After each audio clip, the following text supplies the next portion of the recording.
করছে এজন্য। ফিলিস্তিনে ইসরায়েলি গণহত্যার প্রতিবাদ ও গাজার মুসলমানদের জন্য মানবিক সহায়তা, এনজিওদের বিরুদ্ধে অপতৎপরতার অভিযোগ তুলে ব্যবস্থা এবং কোরবানির চামড়ার ন্যায্য মূল্যের দাবিতে সংবাদ সম্মেলন করেছে কওমি মাদ্রাসা শিক্ষক পরিষদ। জাতীয় প্রেস ক্লাবে এক সংবাদ সম্মেলনে সংগঠনের সভাপতি অধ্যক্ষ মোহাম্মদ মিজানুর রহমান চৌধুরী দেশের বিত্তবান সহ জনগণকে গাজাবাসীর জন্য আর্থিক সহায়তা নিয়ে এগিয়ে আসার দাবি জানান। ইসরায়েলি পণ্য বর্জন ও বয়কটের আহ্বান জানানো হয় সংবাদ সম্মেলনে। ধর্মান্তর চেষ্টার অভিযোগ তুলে কিছু খ্রিস্টান এনজিও ও মিশনারির কার্যক্রম বন্ধের দাবিও জানানো হয়। দরিদ্রদের হক, কোরবানির চামড়ার অবমূল্যায়নে জড়িতদের খুঁজে বের করে শাস্তির ব্যবস্থার দাবি জানানো হয় সংবাদ সম্মেলনে।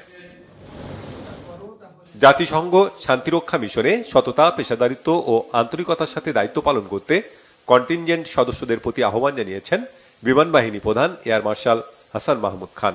বিমান বাহিনী সদর দপ্তরে মধ্য আফ্রিকা প্রজাতন্ত্রগামী কন্টিনজেন্ট সদস্যদের দিক নির্দেশনামূলক বক্তব্যে তিনি একথা বলেন। বিমান বাহিনী মধ্য আফ্রিকা প্রজাতন্ত্রে নিয়োজিত জাতিসংঘ শান্তিরক্ষা মিশনে 125 জন সদস্য যাচ্ছে। পরে বিমান বাহিনী প্রধান মিশনের সাফল্য কামনায় বিশেষ মোনাজাতে অংশ নেন। কন্টিনজেন্টের নেতৃত্ব দিচ্ছেন এয়ার কমোডর মোহাম্মদ মাহফুজ উদ্দিন।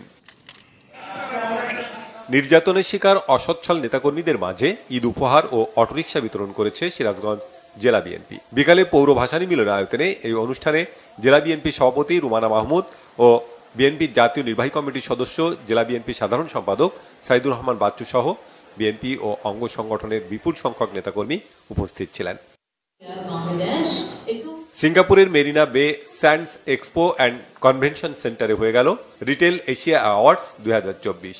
দুটি পুরস্কার জিতেছে দেশীয় ব্র্যান্ড অ্যাপেক্স ফুটওয়্যার লিমিটেড। পরিবেশ সংরক্ষণে বিশেষ অবদান রেখে রিটেল ফুটওয়্যার ব্যবসা খাতে উল্লেখযোগ্য অবদান রাখার জন্য footwear retailer of the year Bangladesh এবং sustainability initiative of the year Bangladesh, এই দুই ক্যাটাগরিতে এই পুরস্কার দেওয়া হয়। Bangla vision news desk.